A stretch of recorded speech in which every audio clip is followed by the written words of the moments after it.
So, nag-run po yung code sa Java dahil tama po yung syntax and tama yung paggamit ng if-else. So, nag-declare po ako ng variable na marks. Binigyan ko siya ng value na 75. Doon po sa pag-check ng condition, doon po sa if marks greater than 90 na grade, chine-check po kung yung marks po na nauna ay mas mataas or katumba siya ng 90. So, mali po kasi 75 lang yung value na nilagay. Then, yung sa else if po na 75 na grade, tama po siya. Kaya siya po yung nag-print dahil hindi po pumasok yung sa first condition.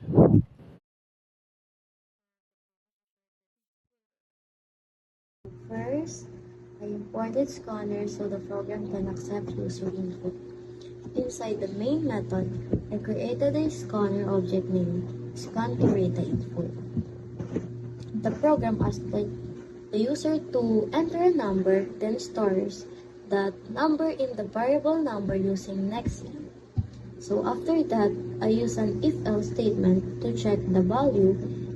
If number is greater than or equal to 0, it prints that the number is positive. Otherwise, it prints that the number is negative. So that's how the program determines whether the input is positive or negative. So, eto po yung code namin sa Java. Import Java, tapos nandun po yung public class, divisible by 5, yun po yung aming public class. Nakapaloob po doon yung public static void main string, and yung mga branches po nun is etong scanner. So sa number 9 po, ayun po yung system out print enter a number. Ibig sabihin po, yun po yung unang lalabas pag nirun po itong code na to. Mag-enter po kayo ng number, and then dahil po doon nakalagay sa if number is divisible by 5 is equals to 0, then ayun po, ang sa system out, ang magiging output po nun is yung print na the number is divisible by 5. Then naman po sa else, if hindi naman po siya divisible by 0, magpi-print out po siya ng the number is not divisible by 5. So, ayun po, try po natin i-run. Correction lang po dun sa kanina. Divisible by 5 po, hindi divisible by 0.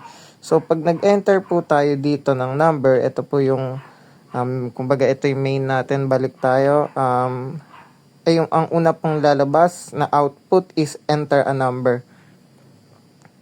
So, pag nag-type po tayo dito ng number, sabihin natin, let's say, 25, let's say, then, i-run po natin, yan. The number is divisible by 5 po yung lalabas, kasi divisible by 5 po yung 25. So, try po uli natin mag-run. Let's say 1 ang ilagay natin, which is, or sige, kahit 2. Ang lalabas naman po na output is the number is not divisible by 5, but still gumana yung ating code, kaya code execution successful.